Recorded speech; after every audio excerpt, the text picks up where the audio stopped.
Hello student, कैसे हो। आज हम लोग देखेंगे फंक्शन। पिछले क्लास में हम लोगों ने देखा था वन वन फंक्शन को एनालिटिकली कैसे सॉल्व करते हैं। आज हम लोग देखेंगे ग्राफिकली कैसे सॉल्व करेंगे, कैलकुलस मेथड से कैसे सॉल्व करेंगे। और जो स्टूडेंट आईआईटी मेंस का या एडवांस का तैयारी कर रहा है उसको ग्राफिकल मेथड या कैलकुलस मेथड जानकारी होना चाहिए। चलिए स्टार्ट करते हैं।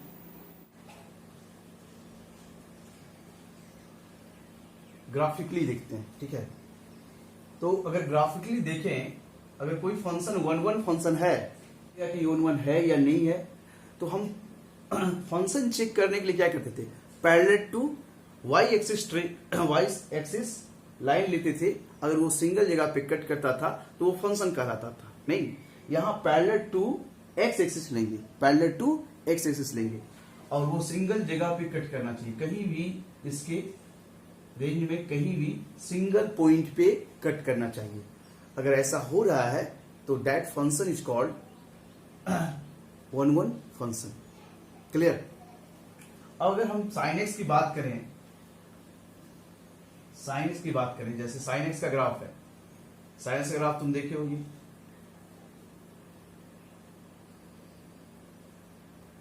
आगे बढ़ता जाएगा।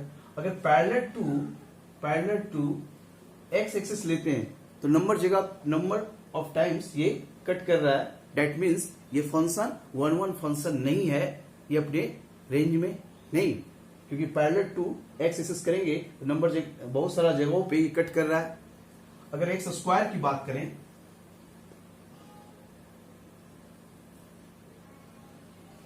ये पैरेलल टू एक्स एक्सिस कर रहे हैं तो दो जगह पे पैरेलल टू एक्स एक्सिस कर रहे हैं तो दो जगह पे कट कर रहा है, तो ये वन वन फंक्शन नहीं है।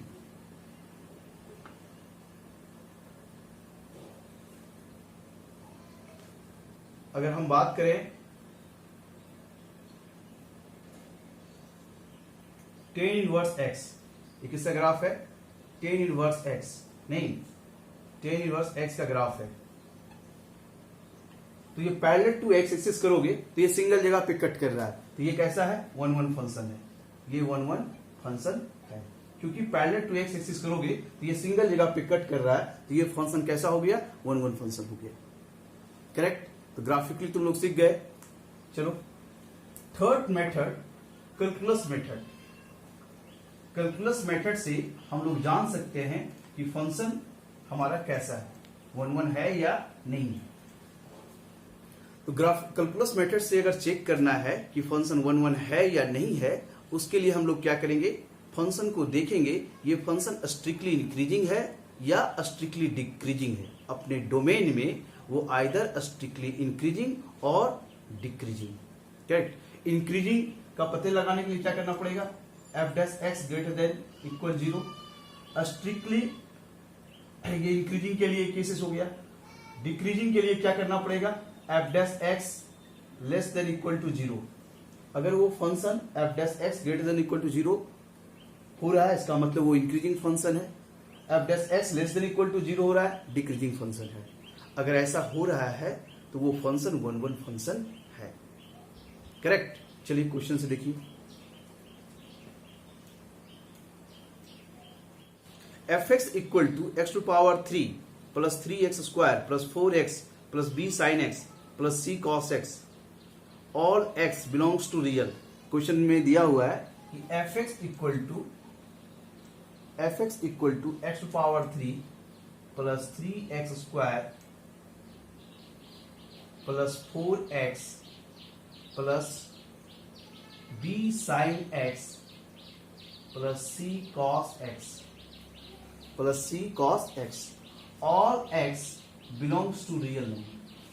ठीक है, all x belongs to real number is one one function. Question में ऑलरेडी कह रहा है ये वन वन फंक्शन है। Then find the value of b square plus c square. इसका वैल्यू क्या होगा, चार ऑप्शन आपके सामने दिया हुआ है, नहीं स्क्रीन पे चार ऑप्शन दिया हुआ है। अब इसको चेक करना है, इसका मतलब ये क्लियर है कि ये वन वन फंक्शन है। दैट मीन्स इसका मतलब है या तो ये इंक्रीजिंग होगा या तो डिक्रीजिंग होगा। नहीं, तो ये क्यूबिक इक्वेशन है, नहीं ये क्यूबिक इक्वेशन है। एक्स टेंड्स टू इन्फिनिटी तो ये इन्फिनिटी की ओर जाएगा, x tends to minus infinity तो माइनस इन्फिनिटी की ओर जा रहा है। नहीं, इसका मतलब ये इंक्रीजिंग फंक्शन है। नहीं, इसका मतलब F dash x greater than equal 0 होगा। इसको डिफ्रेंशिएट कीजिए तो क्या मिलेगा, 3x² प्लस 6x प्लस 4 और b cos x minus c sin x greater than equal 0 होगा। नहीं, अब यहां से देखो 3x² plus 6x plus 4 is greater than equal क्या हो जाएगा, ये उस तरफ भेज दो right side, c sin x plus b cos x। नहीं, अब इसका वैल्यू इससे बड़ा बोला जा रहा है। नहीं, इसका वैल्यू इससे बड़ा बोला जा रहा है, तो ये इसको तुम लिख सकते हो, क्या लिख सकते हो, इसका मैक्सिमम और मिनिमम वैल्यू बता सकते हो। इसका वैल्यू इससे बड़ा है तो इसका मैक्सिमम वैल्यू से भी इसका वैल्यू बड़ा होगा। नहीं, यानी 3x² plus 6x plus 4 is greater than equal, maximum value क्या होगा, √b² प्लस c²। नोट कर लीजिए, हो गया।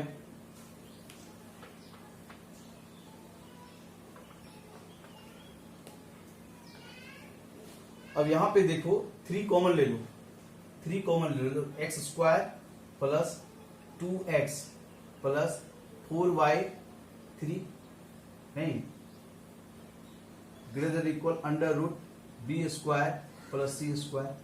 यहां से तुम क्या कर सकते, इसको बनाओ x प्लस 1 पे होल स्क्वायर प्लस, और यहां क्या लिखोगे, x प्लस 1 4/3 यानी 1/3 नहीं, that is greater than equal √b² plus c² यानी 3x प्लस 1 पे whole square plus 1 is greater than equal √b² plus c²। नहीं,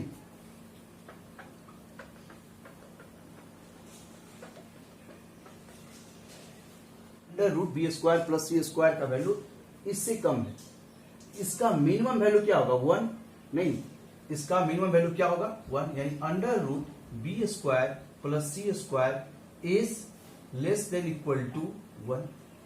इसका वैल्यू इसके मिनिमम वैल्यू से कम होगा, √b² यानी b² प्लस c² का value less than equal to 1, less than equal to 1। Option कौन सा होगा, सी।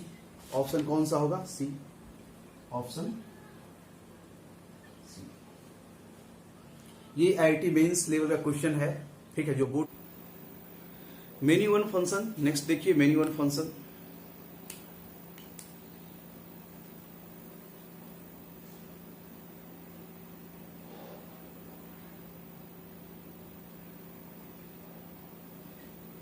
जो फंक्शन 1 1 नहीं है वो मेनी वन फंक्शन है। जैसे हम लोग प्रूव करते थे कि ये फंक्शन अगर 1 1 के लिए जो प्रूव करते थे उसमें कंट्राडिक्शन आ जाता था कि 1 1 नहीं है, that function is called many one function. दो सेट है A और सेट B, इसका एलिमेंट है x1 x2 x3 x4, y1 y2 y3। Many one function में क्या 1 1 में क्या होता था, इसका प्री इमेज इसमें सिंगल होता था। नहीं, इसमें कम से कम एटलीस्ट एक एलिमेंट सेट बी में होना चाहिए जिसका प्री इमेज 1 से ज्यादा हो। किसमें, सेट ए में, ठीक है। इसका प्री इमेज मान लो ये हो गया और इसका 2 है, ठीक है। तो ये फंक्शन 1 1 नहीं है। नहीं, कारण क्या, इसका प्री इमेज यहां सिंगल होना चाहिए था 1 1 के लिए। मेनी वन कहता है कम से कम सेट बी में एक एलिमेंट ऐसा होना चाहिए जिसका प्री इमेज सेट ए में 1 से ज्यादा हो, ठीक है।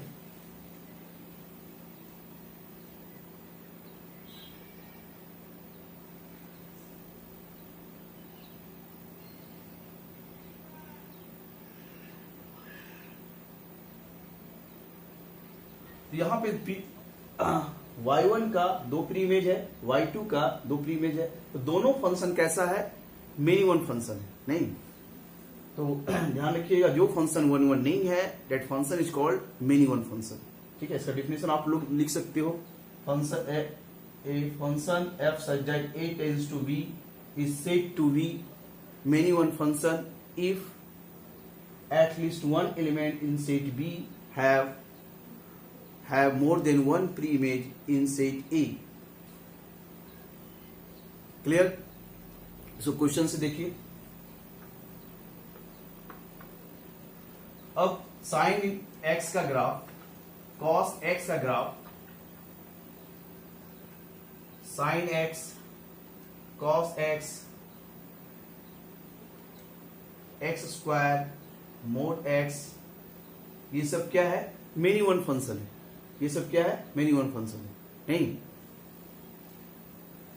अगर हमें प्रूव करना रहेगा, जैसे मान लो एक क्वेश्चन है f x equal to x square plus 1, अब इसको चेक करना है ये फंक्शन मेनी वन है या नहीं है। ठीक है, तो हम लोग 1 1 के लिए क्या करते थे? एफ एक्स 1 निकालते थे, एफ एक्स 2 करते थे, नहीं, और x1 इक्वल टू x2 अगर आ जाता था तो हम फंक्शन को कहते थे कि ये 1 1 है। ठीक है, यहाँ पे fx1 इक्वल टू fx2 लिख चलते हैं। अगर x1 not equal to x2 आ गया तो हम कहेंगे मेनी वन फंक्शन है। चलिए,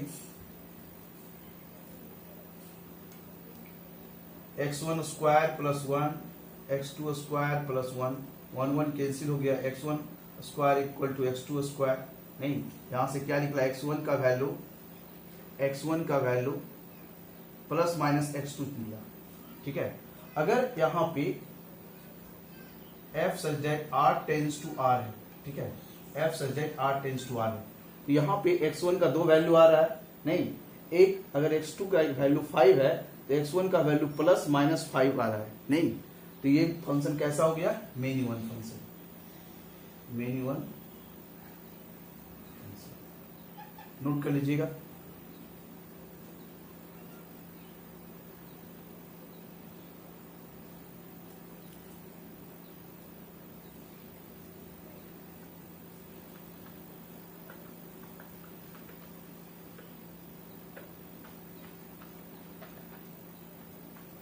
ग्राफिकली अगर कहें तो क्या होगा?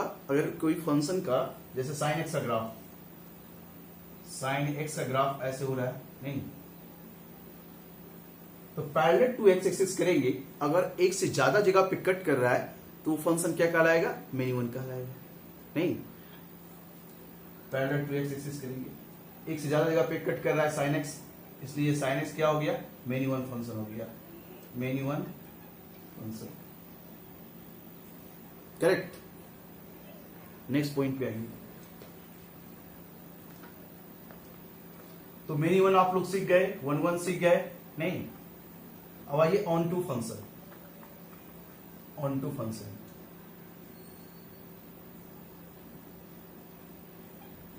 ऑन टू फंक्शन,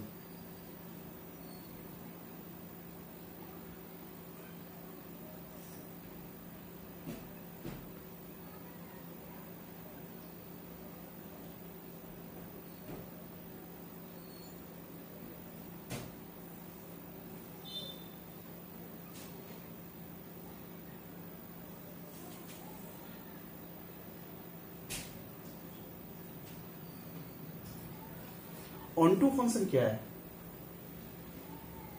यहां पे देखो, बी सेट में एक भी एलिमेंट ऐसा नहीं है जिसका प्री इमेज में नहीं बन रहा है।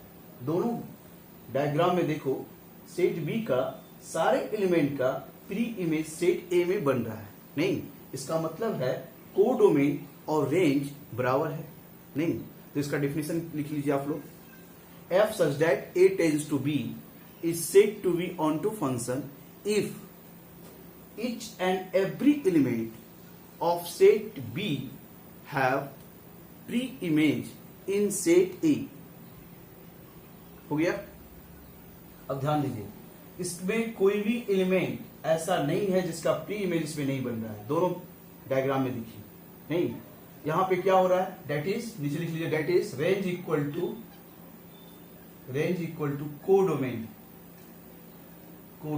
रेंज इक्वल टू कोडोमेन, नहीं, तो ये ऑन टू फंक्शन जानने के लिए फंक्शन का हमको रेंज जानना जरूरी है।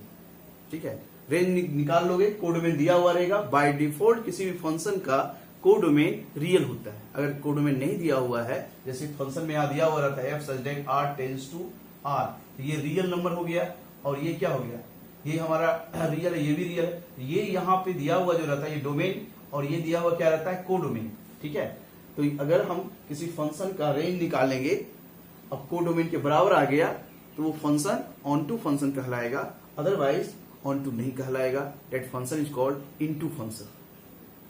नोट कर लीजिए।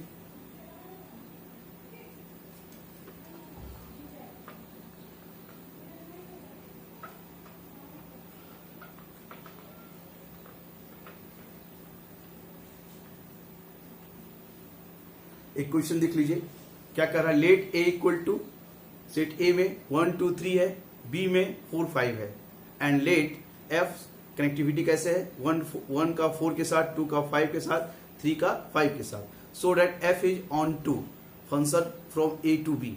तो ए में क्या दिया हुआ है 1 2 3, बी में क्या दिया हुआ है, बी में क्या दिया हुआ है 4 5, करेक्ट। अब 1 की कनेक्टिविटी किसके साथ है 4 के साथ, 2 की कनेक्टिविटी किसके साथ है 5 के साथ, 3 की किसकी कनेक्टिविटी है 5 के साथ। ये फंक्शन है।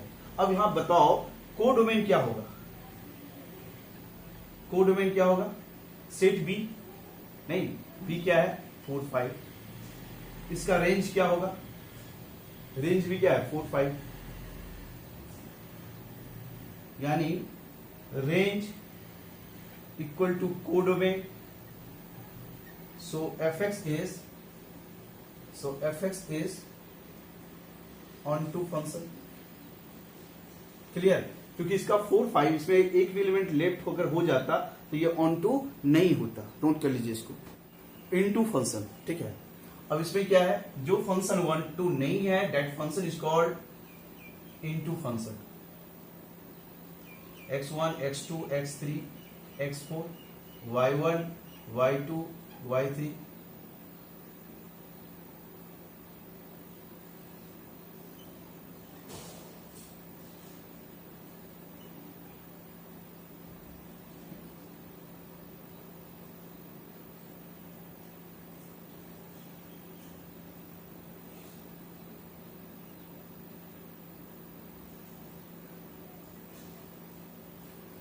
दोनों में देखो एक एलिमेंट लेफ्ट है, नहीं इसका कोडोमेन क्या है y1 y2 y3, इसका भी कोडोमेन क्या है y1 y2 y3, इसमें एलिमेंट है। लेकिन रेंज पूछेंगे तो बोलोगे सिर्फ एलिमेंट y1 y2, इसमें y1 y2। तो यहां पे कोडोमेन और रेंज बराबर नहीं है, नहीं, तब इस फंक्शन को इनटू फंक्शन कहेंगे, ऑन टू नहीं इनटू कहेंगे। मतलब function which is not onto that function is called into, नहीं। यानी इसका डिफिनेशन लिख लीजिए, f such that a tends to b is said to be, इसका डिफिनेशन लिख लीजिए, f such that a tends to b is said to be into function if at least एक element in set b have no pre-image in set a, clear. Note कर लीजिए, that is range not equal to codomain, range not equal to codomain. यहां पे देखो, यहां सब range क्या आ रहा है, इसमें फिर इस फिगर में देखो रेंज क्या आ रहा है, figure first figure second, figure first में रेंज क्या आ रहा है y1 y2, इसका कोडोमेन क्या है, कोडोमेन क्या है y1 y2 y3।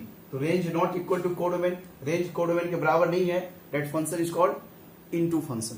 ये क्या लिखा हुआ है, so that the function f such that r tends to r is given by fx equal to mod x is into function. तो mod x का ग्राफ तुम लोग जानते हो, mod x का ग्राफ का एक वीडियो बनाए हुए हैं, ग्राफ की बेसिक ग्राफ का भी वीडियो बनाए हुए हैं, ट्रांसफॉर्मेशन ऑफ ग्राफ का बनाए हुए हैं, आप लोग वहां पे जाकर पूरे ग्राफ सीख सकते हो, ठीक है। तो mod x का ग्राफ ऐसा होता है।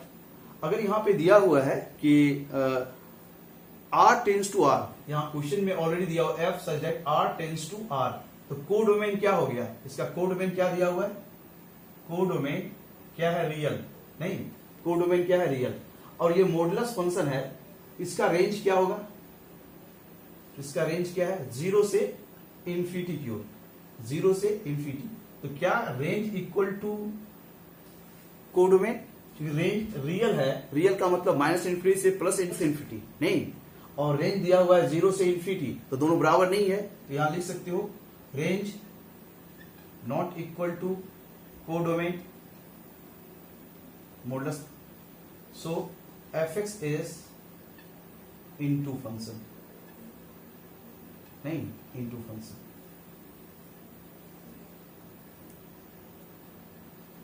नेक्स्ट क्लास में हम लोग कंटिन्यू देखते हैं।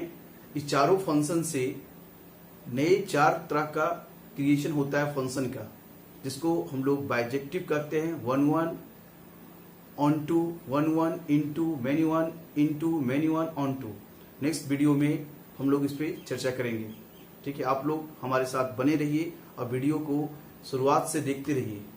ठीक है, सारे वीडियो का एक दूसरे से लिंक है, इसलिए सबको अच्छी तरीके से देखिए, उसको नोट कीजिए, और जहां दिक्कत होता है कमेंट में बॉक्स में कमेंट कीजिए।